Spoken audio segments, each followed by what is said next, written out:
How does this latest attack change all of this? Let's bring in Fox military analyst Colonel David Hunt joining me live on the phone.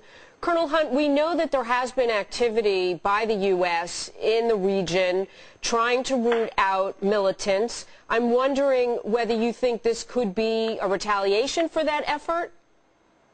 Yeah, I think yes, there is, I think, an obvious connection. We have bombed inside Pakistan. We've put special operations, and we're doing intelligence operations inside Pakistan. Do we have a choice, Colonel Hunt? No, but we have been informing, in most cases, the Pakistani government, not asking permission. But that's where the Taliban is located in towns like Quetta, and that's where Al-Qaeda has been allowed to grow larger than it was before 9/11. Also, you've talked about the Al-Qaeda tape being released and how they're going to do more attacks. This one in Islamabad is at least a 1,000-pound truck bomb. The Marriott Hotel was well protected in Islamabad from anything but something this size. They were windows broken a mile out, about 23 people estimated killed, right? That's the first report, and about 120 wounded, and those counts are going to keep going up. So far, there's no claim of responsibility, Colonel Hunt, but is there any question in your mind? Well, Al-Qaeda or splinter groups, clearly, but the Pakistani government has made a lot of enemies. And this new government, it's also a timing issue. It's also Ramadan.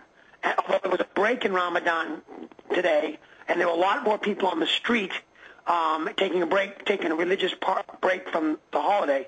So it was very good timing for a terrorist to do what they did, and an American target like the Marriott Hotel, which again was well protected, except for this part. This is I think the largest attack that's been done on Pakistani soil in its history, and so this is a bad one, and the numbers, as I said, are going to climb. Yeah, it's one of the most protected buildings from what I understand, and it seems like a pretty sophisticated attack, especially with the 20-foot crater that was created, plus the entire hotel in flames from what we're hearing on the ground. So this week, I believe the new president of Pakistan is coming to the United States for the General Assembly and will meet with the president. That is my understanding. Did the conversation they would have had change in light of this? Yeah, somewhat. Everyone was anticipating the new president straight-arming us because of the pressure from his own government and the problems that his own government is perceived to have with our use of Pakistani soil, for example, for logistic support for Afghanistan and logistic support for Iraq. And yet we couldn't do those two conflicts without Pakistani support. But at the same time, they've been a safe haven for Al-Qaeda and a safe haven for the Taliban.